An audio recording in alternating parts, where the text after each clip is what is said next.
3, 2, 1. Hi guys, and this is another episode of the Joshua Green podcast. And today I have Jon Dillow, life coach, therapist, counselor, and self-proclaimed comedian with me today. So So Jon, introduce yourself, man. Yeah, as Josh has said, my name is Jon. The self-proclaimed comedian is I did one set at a comedy night as a way to challenge my anxiety, and we'll say it didn't go so well. So those the expectations low in terms of humor today, but I'll try. Nah, it's all good, man. I don't think I think something like that would really scare the living crap out of me. So yeah. Tell me what made you want to get into something like that? Well, so I've struggled with anxiety for about 20 some odd years. And I've tried a number of different approaches to try to get over it. The one that has seemed to be most helpful is whenever I see an anxiety or a fear, I try to step right into it. And for years, public speaking has been one of those big fears. I've generally gotten over it. I can get up and do a talk or do a teaching somewhere, and that's not too hard, though it used to make me sick for about 2 weeks heading into it. I would just be a wreck thinking about teaching. But I wanted to continue to get over that, and I thought, okay, what is it about public speaking that frightens me so much? And really what it comes down to is the thought of being publicly humiliated scares the hell out of me. And it does probably most of us. Yeah, for sure. Well, comedy is a perfect place to challenge that fear.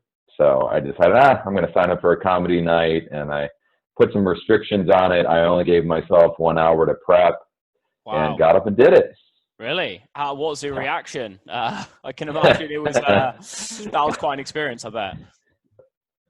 Yeah, I can tell you a little bit of this story. So I only gave myself the hour to prepare because I knew if I spent 8-10 hours, I'd get up there and I'd feel somewhat confident. So I wanted to set the stage, so to speak, to really challenge myself. So we go to the comedy night, and it's an open mic, and so they just give a random order to the different comedians. And my hope was that I would go first, because if I was really bad, I just wanted to get it over with. Didn't want to go at the end of the night. Oh yeah. And so there were 11 comedians, and I ended up being number 10, so second from last. And then the other big hope was that there would be some other amateurs there. Yeah. But instead, the majority of the comedians were all, they were professionals. They were there just practicing material. They were previewing shows up in some big cities by us. And so they were good. They were really good. Yeah, I bet, man, yeah. So I get up there. I do my set. I'm so anxious as I'm up there. I barely remember what I did. Sit back down. My girlfriend said, no, you did fine. You got a solid B. And I was good. I was good with that. And that felt generous, honestly. And the final comedian gets up, and he spends the first 5 minutes of his set just tearing me apart. Wow. I mean, just making fun of me, and it was hysterical. It was really funny. So the goal to face humiliation, that was accomplished. Wow, man. Well, I'll tell you what, I mean, I'd be absolutely in tears, man. But at least you gave the guy some material. Oh yeah. Yeah, it was pretty funny. So I would do it again, and someday I probably will. Yeah. So have you only done it once? Yeah, I'd never done anything like this before, and just on a whim thought it would be a good challenge for myself. Was it like a local comedy house or? Yeah, it's just a local pub that has a back room, and twice a week they'll just open up the stage, and anyone who wants to give it a shot can get up. Wow. That's pretty cool, man. I mean, that'll take some big balls. Yeah, well, it's taken 20 years to grow those balls. So. So obviously, if for people who would like to know a little bit more about yourself, Jon has a website. It's called jondillowcounseling.com. You can go on there, see a bit about him, what he does. If you'd like to get some of his services, or I know at the moment you're doing like a free 30-minute like consultation, aren't you? Yeah, people can go to my contact page and sign up for. We started doing this during the quarantine, to help people who were struggling. Yeah. Yeah, I think it's good. Have you had many people get in contact? I have, yeah. It's been really helpful for people, and I really enjoy being able to provide the service. I bet you have. Yeah, it's incredible, man. Yeah. I bet you've got quite a lot of stories about, people you've helped, or personally, Mhm. professionally. Um, you know, I'd actually be quite interested to. Could you tell me a little bit more about yourself? Like, why you decided to get into being a life Yeah. coach, or is this Yeah. something you've always done? No, my background's a bit strange. So I went to university, graduated with a chemical engineering degree, Wow. and did some engineering for a little while. Then went into nonprofit Christian ministry for about 10 years. Why? Went, How come? Just that again, like it's quite a big yeah, change. What made you want to yeah. go from the engineering to, basically take it? I'm assuming you've always been in like a parish or those sort of along those sort of lines. So what made you want to like digress into that sector? Yeah, yeah. So before I went away to college, this is back in high school. I had grown up in a church, and but had kind of walked away from the faith and gotten pretty heavily involved in drugs. And Yeah. when I came away to college, I got involved with a little campus church, and that was a huge part of helping me get back on track. And so when I graduated, there was really a decision: do I go to medical school? Do I go to engineering, or do maybe I spend some time in ministry? So Oh spent about wow. 10 years in ministry. Yeah. 10 years. So Yeah. did you have to do like some like pre-training before you could go and actually, into a church and like give a demonstration? This is a non-denominational kind of church, and Okay. so the training was a bit more on-the-job training, Oh and right. really, yeah. So it was a church of primarily university students, and so Oh did wow. that for about 10 years, and then during that time went back and got a master's degree in counseling, and then opened up a private practice, and been doing Wow. that ever since. Yeah. So do you feel that because you took your religion a lot more seriously, that led you want to help others in like, in a new career? Oh, absolutely. Yeah. And I think what led me into, so I've got this weird brain of sorts, that I have the engineering side of me and then more the artistic side of me. Yeah. And that's where the counselor lives. And the pairing of the engineer and the counselor has really helped me to uh, work with people who are struggling Sure. and help them to overcome. Well, to So, be fair, I mean, if you look at it from an engineering point of view, you can look at a human being in like as a machine in a sort of way, like, yeah. we've all got, every human being has got cogs, and if that cog's Hmm. not turning correctly, then, it's going to malfunction. Absolutely. Yeah.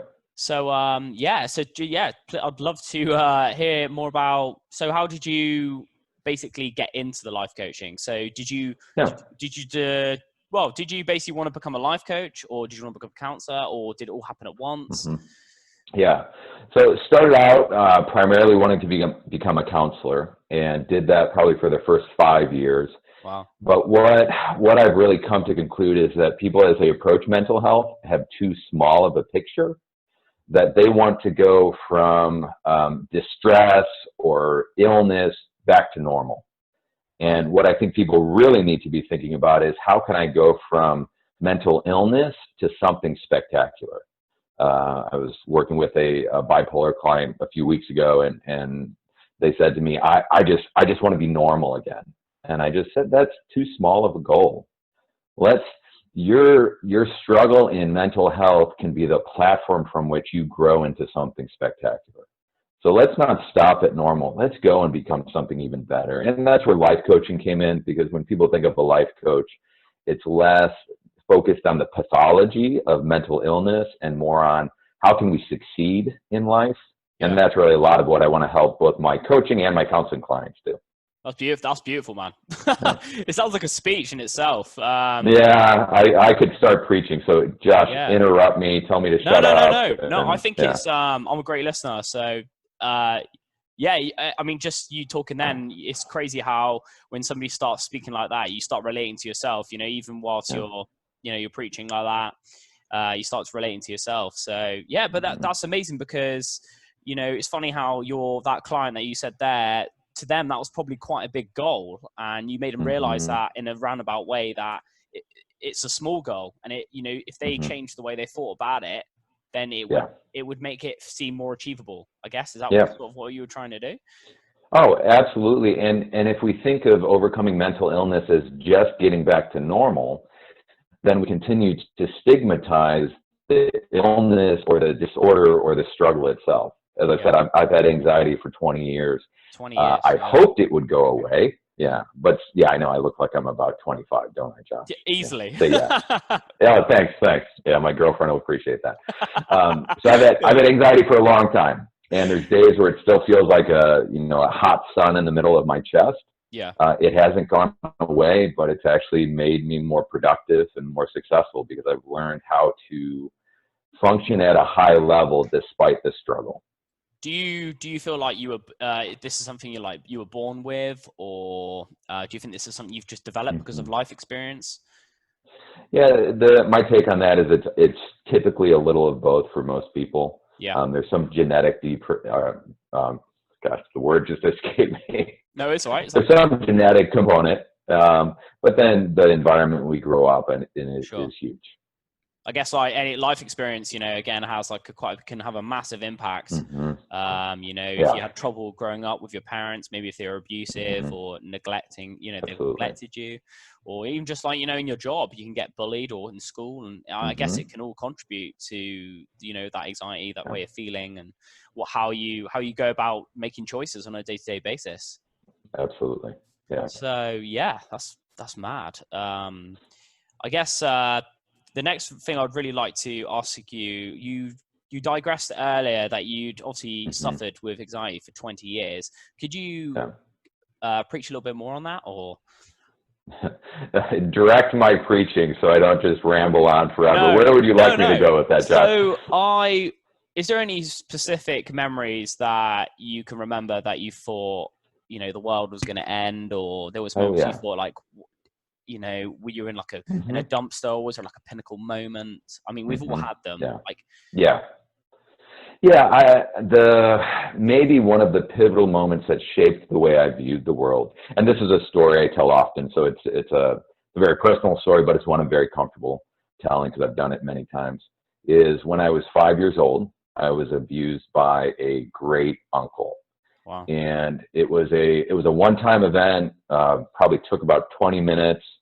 I got up and immediately went and told my mom. And so, I'm sure I didn't communicate it very well. I was 5 years old, and I can remember her back was to me in the kitchen, and I came and I told her what happened, and she turned around and I think she said something like, "Oh, he was just trying to find out if you were a boy or a girl." And then she turned away. Wow. And I remember in that moment, it was like the world just went black all around me. And just this belief formed that the world is a hostile place and there won't be anyone there to protect me. Yeah. And that was just, and the funny thing is, I have incredible parents. And this was just a miss on my mom's part. She just missed what I was saying and she made a mistake. But that belief kind of formed this sense that the world is a terrifying place and I should be anxious about what's going to happen. I can't be secure. I can't protect myself. And so being able to identify that root belief has really helped me to kind of reframe how I see the world and relationships and some of the focuses of my anxiety. So I think that's a very touching story that you can obviously share with your clients because it's very personal to yourself. And the fact you're able to share that is pretty incredible in itself, Yeah. It's not a story I recommend people share casually, but been through enough healing and counseling to deal with it that at this point I can do it without a real struggle. Wow, that's crazy. So when obviously as you were growing up, you started to realize that you might have had a few issues or a few problems. How old were you when you kind of realized that you needed to take a different road or a different path? Oh, I know when I went off path. When did I realize I needed to get back on path? Is a good question. We could talk about you going off path if you'd like. Yeah. Well, maybe that's helpful because that just gives some of the background. Definitely. Yeah. As guys go, I'm an incredibly emotional person. Sensitive. But yes, sensitive, big range of emotions. So emotions can spike really high and then plummet very low. But as many men grow up in our cultures, there wasn't a lot of language around emotion or understanding. And so I didn't know what to do with this kind of big emotional personality I was. And so that's some of what led me into the drug use, is Sure. these fluctuations of emotions. I didn't know how to handle them. They'd come out in fits of rage. They'd come out in depression. And so that's where I start to go off track. So you're sort of like, did you always kind of see yourself as like I don't know, you kind of come across the way you're talking, correct me if I'm wrong, but like you're kind of like the party guy. You quite liked, being involved in a lot of stuff. Am I wrong, or? It was a very split personality. If you got me in the right environment, I was the party guy, the class clown. But if you got me out of that environment, I'm actually an introvert. Can be very shy. When I was in college, struggled with a ton of social anxiety, and would struggle to go out and engage socially. I have these two sides of my personality. Sure. I think that's very common. I think that's very, very common.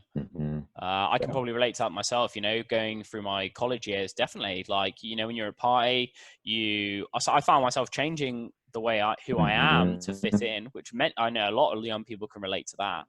And then when you're away from it all, you withhold yourselves, pull back a bit.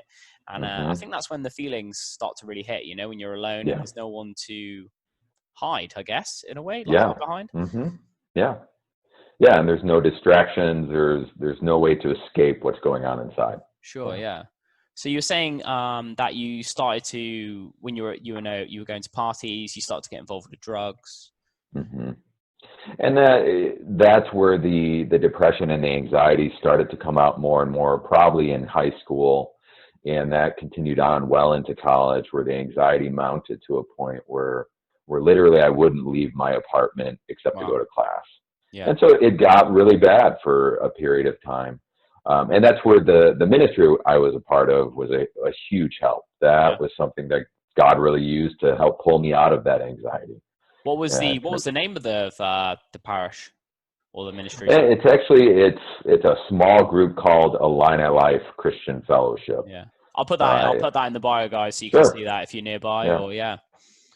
Wow. So then it went on from you realized that getting from your college years, it heightened, these issues start to heighten. So then what's the sort of next path you look to take? Yeah, so I graduated college and got married soon after that. But that's quite young. That's quite young to get married. Is that young in the States? Yeah, it's pretty young. It was probably about 21 at the time. 21. Wow. Yeah. So got married. Yeah.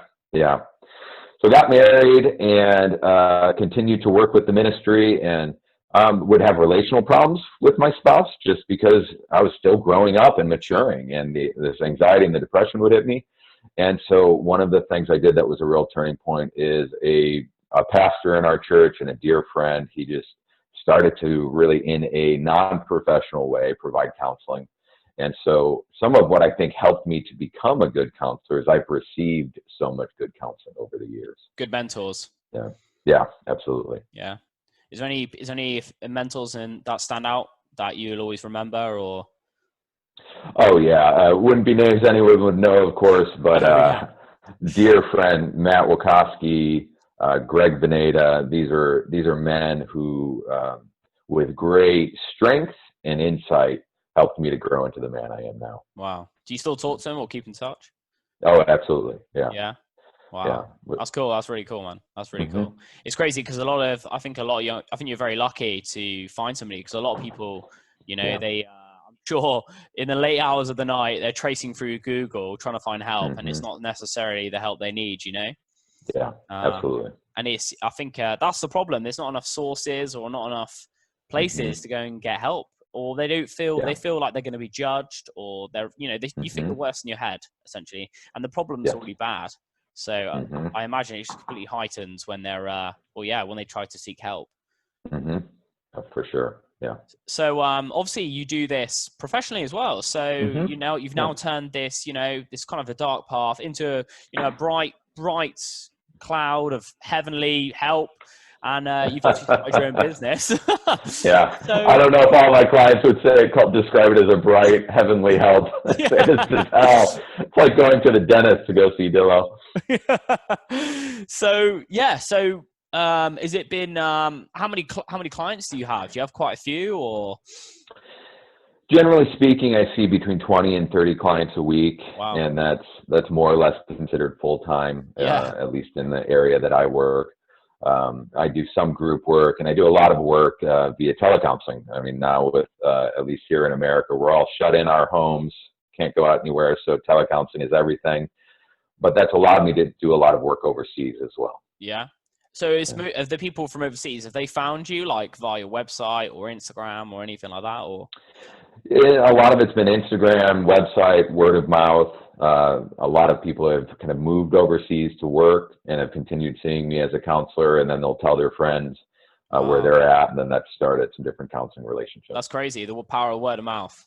Oh, yeah. Yeah, it's mad. Absolutely crazy. So we've obviously just briefly spoke about your personal experiences with mental health. But do you have any professional experiences you'd like to share? In terms of just tips or ways to help people? Yeah, we can talk about some. Do you have any personal tips for people that they're a bit clouded right now, they're unsure where to go or what to do?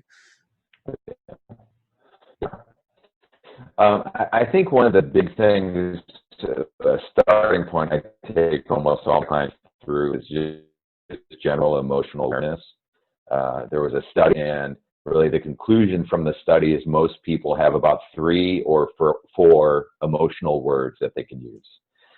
We just don't have much of a vocabulary to describe what's going on inside of us. And without that emotional awareness, the emotions that aren't good or bad, they're just there.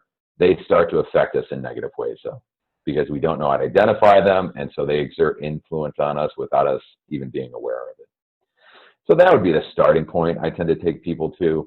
But direct me, Josh, because again, I could have a tendency to ramble. Yeah, if you want me to ramble, I will ramble away. Yeah, no, I'm really intrigued. So okay. if I was a client coming to you and I said, I've been dealing with anxiety, I find it really difficult to sleep. I isolate myself. I find it, I'll give you an example. So I had an experience where I used to work abroad, a job I didn't necessarily enjoy much. I had my missus, who I'm still with now, 2 years. I actually lived and worked offshore, so I did not see her for like 6 months. So it was quite hard, very hard. I had to talk to her on the phone, communicate that way.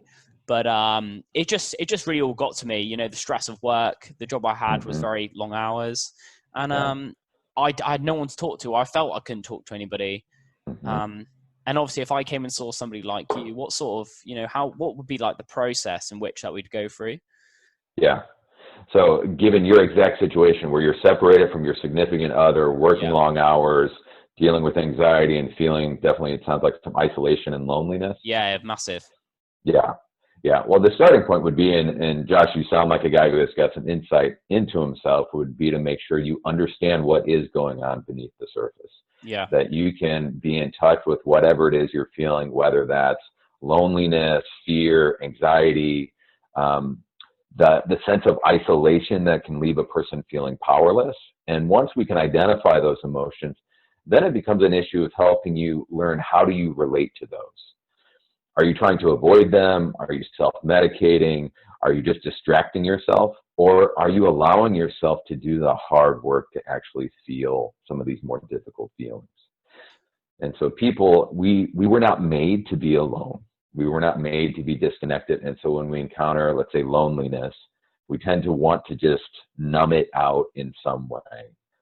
But as we do that, we just grow more and more isolated, more and more distressed, as opposed to entering into the loneliness and allowing ourselves to at times grieve.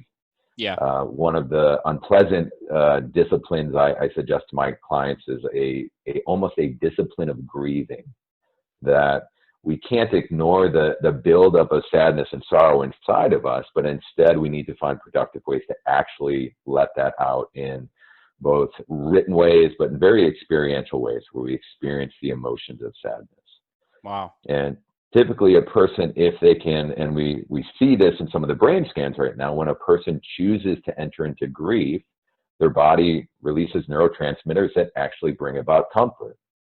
And so there is some actual utility in grieving. It brings comfort to the person. So how would I go about doing that? Like getting myself in that state, almost. Yeah. Now this is where it gets very unique to each individual person.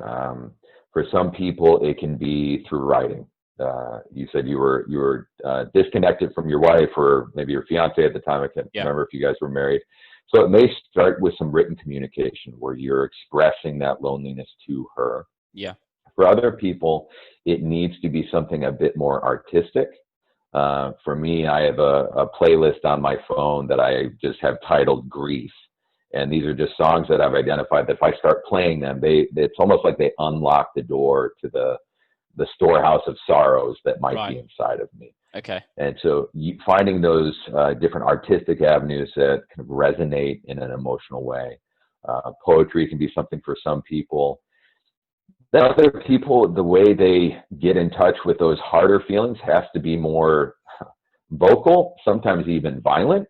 And I don't mean violence towards another person, but I would have a friend, this one person I knew, they had set up an area in their garage where they kind of cordoned off an area with shower curtains, and they would go into that area and smash cheap dishes that they would buy from the store. That's and such it was a good a way. idea. Oh yeah, it was a brilliant idea. I was like, wow, that was so smart. Yeah. And it was kind of I don't know if you guys have these there, the rage rooms. Yeah, I've heard, they got, in some cities, they've got them. Yeah. You like pay a certain amount of money and then you just go bash things up with a baseball bat or whatever. Yeah. Mm-hmm. Great idea. And some personalities, they need to start with anger to move into the sadness. Right. For many of us, anger is a much safer emotion because it feels powerful. We feel more in control of anger, whereas sadness or grief is something that we get swept away by. And so sometimes people have to start with their anger to get towards their grief. And some people need to do that in a more energetic way. Another habit I'll have is I live in the middle of an agricultural area. I'll drive out to the cornfields and in a very vocal way, very loud way, be able to express some of that sorrow. Wow. So that would be kind of the next place I would go with you, is if there is a sorrow, how do we get that out? You also mentioned anxiety, though. So with anxiety, it's much of the time about trying to control things that we can't control. Right. And so try to identify what is it you're trying to control and how can you relate to that thing in a different way. So you're saying that if you're suffering with anxiety, you're trying to control things that you can't necessarily control. Yeah, or can't completely control. Could you give me like an example? Yeah.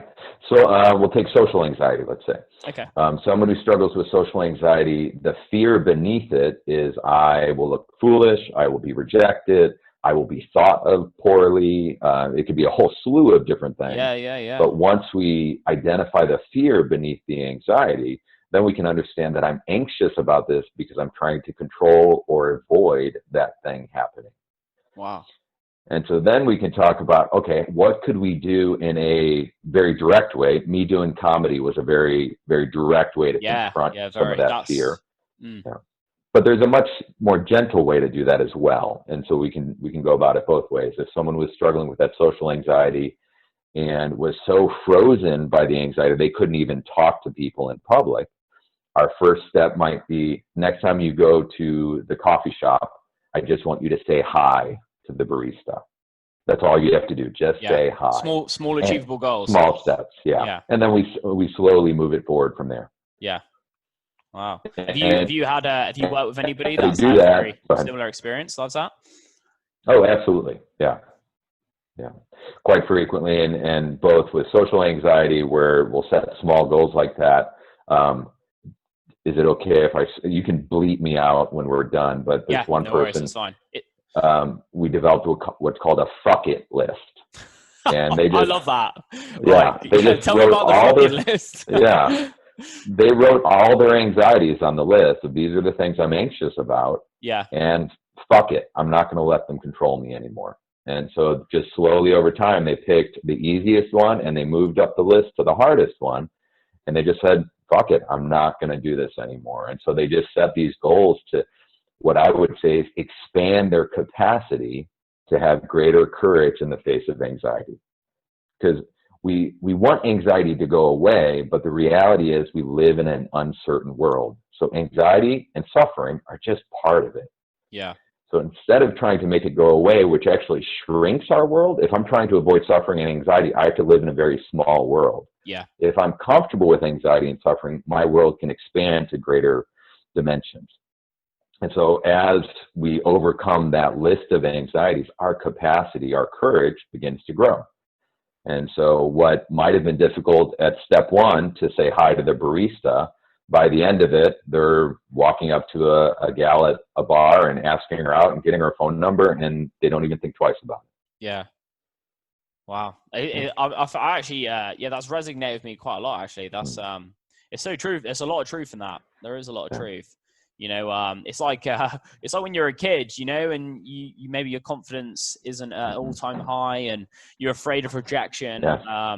If, you know, like, I mean, I'm not going to, a lot of people probably look at me, you know, and they probably think I'm full of confidence, but I still feel exactly the same way as everybody else. But the difference is that when I approach a situation, because this is self-taught, because I was terrible with women when I was a kid. You know, I remember one specific story is in my school. I actually went up to a girl. She was like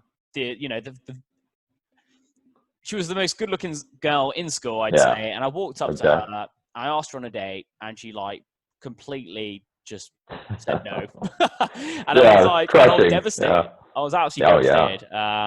But then it made me realize that, you know, they're only going to say no. Well, what's the worst going to happen? But it took me months, you know, years to get the courage to even walk up to this girl. And she's only a human being, you know. So now when I approach a situation, I just think, do you know what? It's if they say no, it's a no, and it's not the end of the world. So it's just having the courage to just throw yourself into the situation.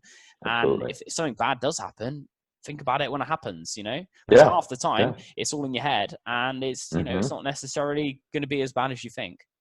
Absolutely. Yeah, that's a great strategy. I'll encourage people at times to touch base with the worst case scenario. Yeah. So what is the worst that can happen? And let's preemptively face that and understand that, that won't be the end of the world. I will survive that. And then let's think optimistically as we step back in. That's so true. Yeah. Wow. So obviously we've briefly touched on, you know, setting goals, very achievable. So in a roundabout way, do you feel that having a purpose or a goal is something that should be incorporated in recovery or assisting to eliminate mental health completely? Absolutely. Yeah. There's a book called Man's Search for Meaning, written by a guy, Viktor Frankl, and it's his memoir of his experience in concentration camps. And his conclusion was that the people who survived the camps were people who had a very clear why. They had a clear reason for why they were going to get out. They had a purpose. They had meaning. And without meaning, we're left with little more than self-discipline, which doesn't get us very far. So I think it's absolutely essential to have a strong sense of purpose and meaning. Wow. So is this something that you try to incorporate in your life? So obviously, we talk about, you know, setting goal. Were your goals, you know, really withholding your religion and pushing towards, you know, learning a new career, and then obviously ultimately trying to help people? Yeah. Oh yeah, for sure. And I could summarize it for you that the why or the purpose that really, and I think our purposes need to be personally compelling. I can't tell you what your purpose is going to be. We need to tap into them from a place of desire and emotion, not just from this should be my goal. Should is not going to get us very far. But if we can find a goal that gets our heart beating fast, that's the goal we should live for. So for me, what it came down to is and it probably came out of that story of sexual abuse when I was a kid. There was a darkness that kind of surrounded me. And so the way I phrase it is, I want to push back against the darkness in people's lives. I hate the fact that we have this world where people get hurt and damaged and ruined. And I want to do what I can to help push back against that and help other people to push back against it. Yeah, no, that's awesome, man. I think the problem is that, you know, is that obviously everybody's going to get hurt. You know, that's what life does. It throws balls at you, but it's just learning to swerve them or, you know, throw them back. That's, and it's just finding, you know, constructive ways to do that instead of, you know, being like a tortoise and burying your head. Which we're all everybody's guilty of it. You know, I'd like to think I've improved massively since my experiences, but it's just learning to deal with it. And I think with age, I think you know, with the life experience and like yourself, you know, getting the right mentors in place and connecting with the right people, it makes some big strides. Yeah.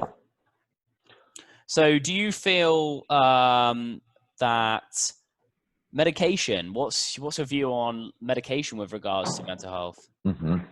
I personally have never gone on medication, but I'm very favorable to it. I encourage many of my clients. Is that antidepressants or? I probably should have gone on an anti-anxiety medication years ago for a variety of reasons. I never did. But with many of my clients, the way I described it to them is the medications, if your distress level is at 8 on a 10-point scale, we can get you the right medication and it might bring you down to a 6 or a 5, but medication isn't going to eliminate all the challenges. Sure. And so medication in conjunction with good habits, with talk therapy where necessary, so like a with supplement good community, in a way. that's how, so I see. And really, in many cases, medication brings a person down, their distress down to a level where they can do the deeper work that needs to occur so they can continue on in life, and they may not need medication after that. Right. But then there are other people who need to be on medication the rest of their life, and that's no different than someone who needs a heart medication or a medication for a digestive issue. I guess it completely depends how they're wired, trying to be as sensitive as they can. You know, because there's a lot of mental health issues out there that you can't cure, but they can improve. Yeah. So you know, I went to Iceland actually with my partner, and we went to a comedy club, and I met these 3 guys, all comedians. One of them had bipolar, one of them was a multiple personality disorder, and another guy, I think he just had really bad anxiety. But these guys, comedians, insane, absolutely incredible. Yeah. And then it's crazy because we're on the stage, they like completely embrace it, and then when they're off the stage, they're like very shy, taken back, but just normal guys, you know. And if I hadn't met them before, I'd just think, oh, you know, just 3 guys at a bar, you wouldn't think any different. But I think it's great. Like they're doing really, really good stuff. I think they're touring in the States at the minute, actually. I'll link the back. I can't remember the name for the life of me, but I'll put it in the bio, guys. So don't worry about that. So have you got any like personal tips for anybody who, you know, like have you got like a process in which people you think should follow, like, you know, like a 3-step tips, or do you think they should get a bit of paper or put it on the wall, or? Yeah, I can, please interrupt me and ask any questions or just stop me from talking, because there's a lot of tips I would give. But yeah, no worries. Yeah, the first one is developing that emotional awareness, and there's a very simple starting point for that. Pull out a piece of paper, pull out a journal, do it on your computer, and just ask yourself the question every day: what am I feeling today? It's a simple question, and it just starts to build that awareness and build the vocabulary about what are the emotions inside. So what do you do? So when I want to, you know, start journaling, because this is something that I've read. I mean, there's so many self-help books out there, and I've read every single one, and they always talk about, you know, writing your goal for the day or how to win the day or what have you. And it seems, I know it sounds really stupid, but it just seems like so ridiculous. It does. And I feel stupid. Like, I read one book and it's like, go to the mirror and talk in front of it. And I felt so stupid doing it. I have never done it. I don't do it. I just sort of, when I wake up, I sort of just wake up and make like a mental decision. I go like, I'm going to have a great day. Like I just decide. There's no give or but. I am going to have a good day. I'm going to try and make the most of it. So you talk about journaling. What sort of stuff should I be writing down? Well, what you're doing as you wake up in the morning is very powerful. You are making a choice, and sometimes we don't realize the amount of influence we have over our states. We can't choose our circumstances, but we can choose the attitude we bring to those circumstances. And you wake up in the morning and you set your attitude first thing. I'm going to have a great day. For some people, that's not enough. They need to go some extra steps. I agree with you, Josh, that talking in front of the mirror stuff to me feels really weird. It does. It does. Oh, it totally does. Yes. Yeah. But for some people, it's incredibly helpful. And the reason it's helpful is because our brains are coated with these somewhat rigidly held beliefs that come out of our childhood, come out of places where we've been wounded. And often they are beliefs that are not constructive. They're very limiting beliefs. Some of the way we start to rewire those is to hear a new belief. It's a way to try to get that into our brain. For me to go and do that in front of the mirror, I feel silly. Yeah. But one way I will do that is in my journaling, I will talk to myself. I think if any of us pause and listen to the chatter inside our brains, we notice that it's not a monologue. There's a dialogue going on in our brains.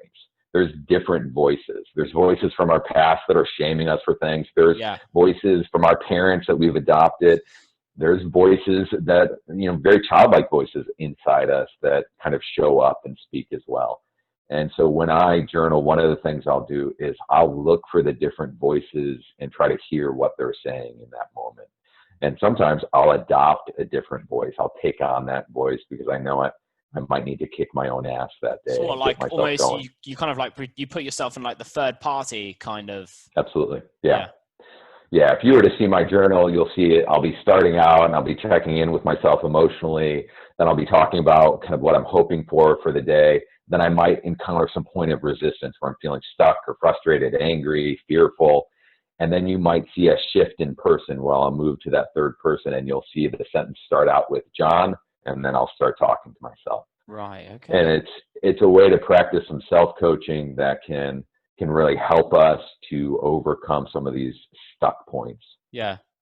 Yeah. So John, what do you write? Like, so as you're writing, what sort of things would you write? Like, I know, like say today. So what did you write in your journal today, this morning, if you don't mind me asking?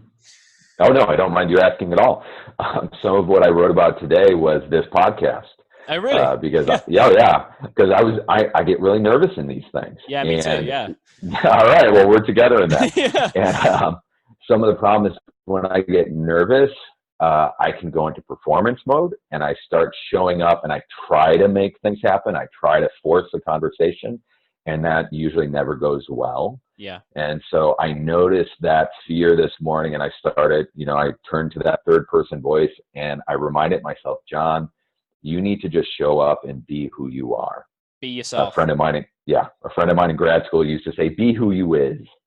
And when I've shown up just as me and have a confidence that there's something good in me worth bringing, then typically good things happen. Yeah. And so that was a lot of what the journal was about today, is really coaching myself for this podcast. Just being yourself. Yeah. Yeah, because I before I do this podcast, I always like take a moment just to like, I know it sounds stupid, but I take like, this is something I'm quite passionate about. I haven't done very many, but I try to visualize what it will be like in the future, and that, you have to start somewhere. And I just say like, look, it's not gonna be perfect. So there's no point trying to make it perfect, but just like you said, the fact I'm here doing it is enough. Yeah. And the rest will just come, and obviously I'm so thankful that you've given me the opportunity to just have a chat, No, yeah. Well, it's funny. You said this sounds stupid to visualize this. And I would tell you it's incredibly powerful. Yeah. Keep doing that.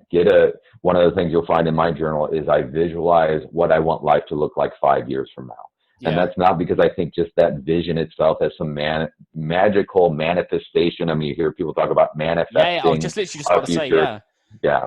I don't really buy into that in the way some people talk about it. Yeah. But when we, in a emotionally embodied way, with great detail and specificity, create a vision of our future, we will start to act in accordance with that. We will perform with more confidence. We will show up with more creativity, because all of us, you probably have run into this at times, Josh, where you think about this podcast, and instead of that successful vision, you have one where you think, oh, this thing with Dillow is going to suck today.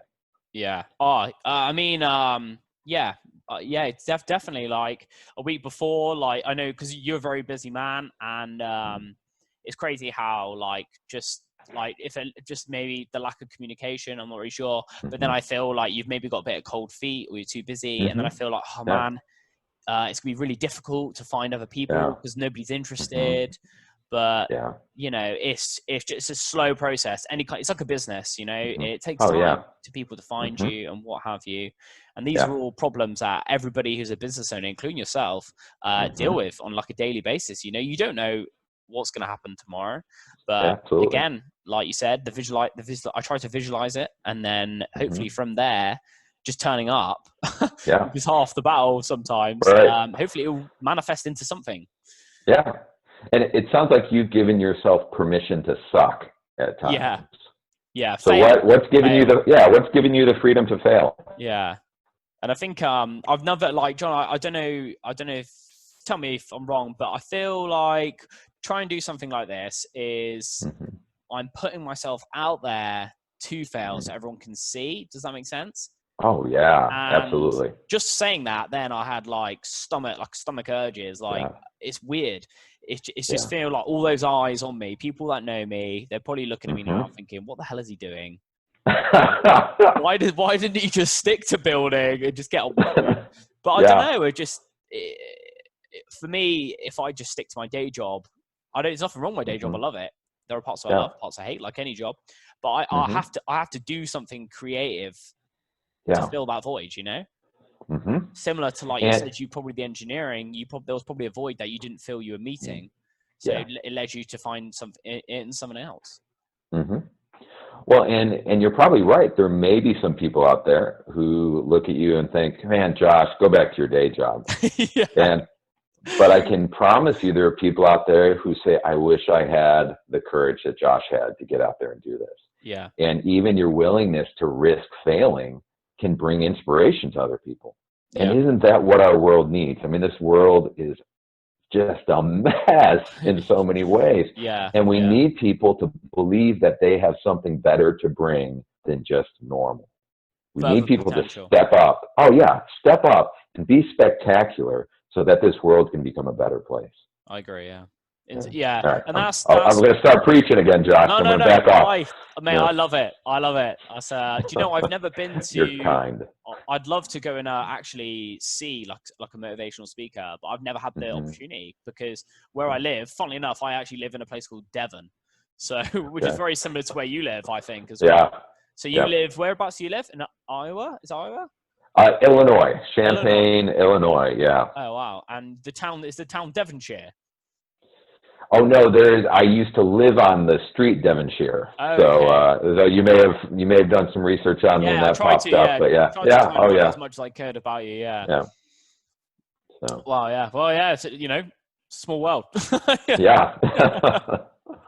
So we're obviously talking about the tips. We spoke about journaling. So then, journaling. Is there anything else that you'd recommend to people? Well, we talked a little bit about vision. Having a vision is really important. Knowing your purpose for things is really essential.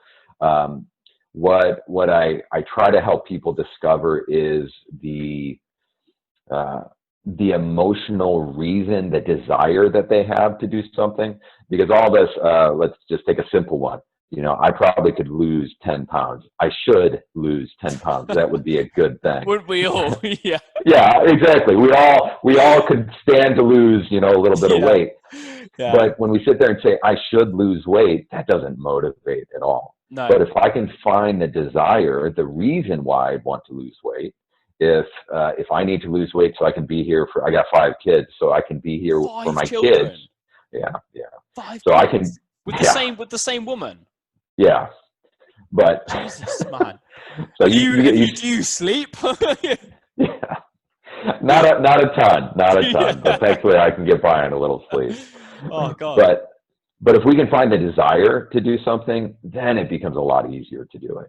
Yeah. And so what I suggest to people is whatever it is you're trying to accomplish, if you're trying to overcome a mental illness struggle, or you're trying to create a podcast, don't tap into the obligation, tap into the desire, and then set small goals that help to fan that desire into flame. Yeah. Because once you get caught up in the desire to do something, then it's easy to fail and get back up. So what do you can you explain what you mean by like desire? Do you mean Absolutely. like thinking of like the end goal? Is that a way Yeah. too much? Well, to some extent, I'll give you an example with anxiety. So again, I still struggle with anxiety today, even as simple as picking up the phone to make a call to a client who's got a question about billing. Okay. I'll get very anxious about that, and it sits on my to-do list for a week. Is that you asking them for money for the Yes, yeah. Yeah. Yeah, See, I need to call them. I can relate to that too. Yeah. Mm-hmm. It's Yeah. never a nice conversation.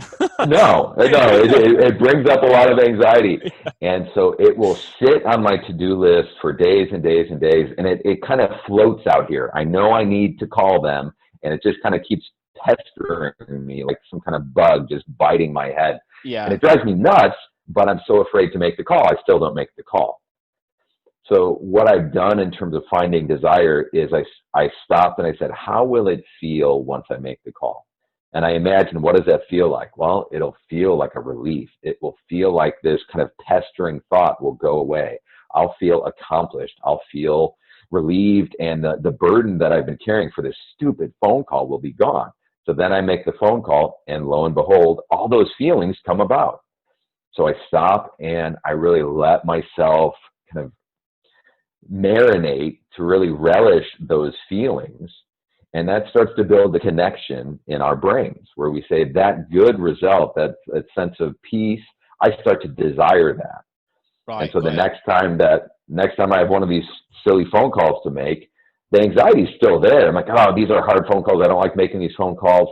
But I've fallen so in love with that good feeling on the other side that my desire pulls me through, instead of saying you should do this to be a good business owner. Got ya. Yeah. So it's almost like you're almost making yourself accountable for not doing it. Accountable, but I almost think of it more as how can we develop addictions to the good things we want to do. Got ya. I'll give another simple example. I used to be in really bad shape. I could run a mile, and that was it. Yeah. And that was really discouraging. I'm like, all I can do is run a mile. Well, I would run a mile, and I'd stop, and I'd say, Dillow, you're doing better than half of the other lazy bums out there. Yeah. And I'd encourage myself. And so before I knew it, I had developed a thirst for running and fitness because that felt so good to be accomplishing something. Yeah. And I agree. You sound very competitive. And the funny thing is, I historically am not. My dad would tell you I was probably one of the laziest men he ever met. But because, I've submitted to a training process, I'm now pretty high functioning and competitive. Yeah. Well, the thing is, exercise, I think it plays a big part in mental health. I think if people are genuinely suffering with, anxiety, like you said, or mental health issues, I genuinely feel just some exercise, even fresh air, makes such a big difference. Absolutely.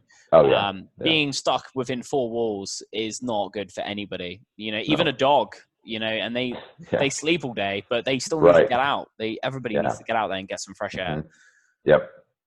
Yeah, and I think that comparison between mental health and physical health is a good one to make, is that we need to be exercising physically just like we need to exercise mentally. Yeah. And giving attention to the mental health exercises is what's going to keep us healthy. So. Sure.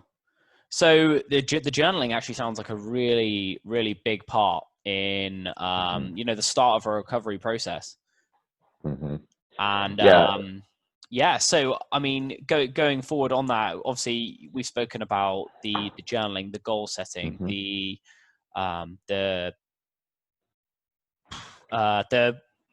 I can't even think of the words. I've lost my words. But, vision or yeah, the talking vision. to Yeah, yourself or yeah, the yeah. visualization. Mhm. Is that all you had really to say, or is there anything else you'd like to touch Oh on? no, there's so many different things you can do with journaling. The gratitude list, all the studies that look into what is the effect of gratitude are all very positive and very consistent. Yeah. It helps a person to have a different frame of mind that helps them to perform better. But I'm a pessimist, so gratitude lists have always felt difficult for me because I'm not generally this optimistic person. Yeah, I would say I'm the So same. So a yeah. gratitude list, is that essentially what you just write, things you're thankful for? Yeah, write things that you're thankful for, Yep. but do so in very specific ways. Don't just say, I'm thankful for my dog. Yeah. Instead say, I'm thankful for my dog that I get to go outside and enjoy the sun and play with him Yeah. and enjoy, kind of make it more real and more concrete. But for the pessimists like you and I, one way that I'll approach gratitude at times is I'll ask myself the pessimistic question, how could my life be 10 times worse than it is today? So on the flip side. Yeah. And that helps me to say, oh, yeah, I am complaining that I didn't get enough sleep last night, but I'm so thankful that my body is cancer free. Yeah. Well, yeah. And That's one way of looking. yeah, You can always be worse off, not have a absolutely. house above, Yeah. a roof above your hmm head and what have you. Yeah. Yeah. Wow. And so again, it gets back to that place of we can change our attitude, we can change our perspective. We can't always change our circumstances. Crazy. That's So, crazy. So could you tell me a little bit of could you put me in your shoes in a day in the life as a mhm. life coach? Yeah. Yeah, really, I start out just about every day with about an hour of kind of mental health exercise, and that will include journaling, gratitude, vision exercises. It will include some meditation typically. And then after that, I'll usually go and go to the gym and work out for about an hour. And then I start my day, and I'll see between 6 and 10 clients in some days. And I sit down with each of those clients I have through the day, and I come up with a plan of where I think we're going to go and what will be most helpful for them. And then I'll sit through those clients. And sometimes, as someone who's very emotionally wired, there's also a lot of work I need to do during the day, almost to offload some of the emotion that Yeah, I accumulates. was going to say, is that something, because obviously you've got your own problems. Do you feel like hmm taking on all this other stress affects you, or is it something that you find very easy to put to one side? I can compartmentalize it, and it affects me at the Yeah, same time. So the way I think of it is, I almost have several cups inside of me that start to fill up over time, yeah, and there will be a cup of kind of accumulated sorrows. yeah, Because some of my job as a counselor is to listen to the most painful stories in people's lives, and yeah.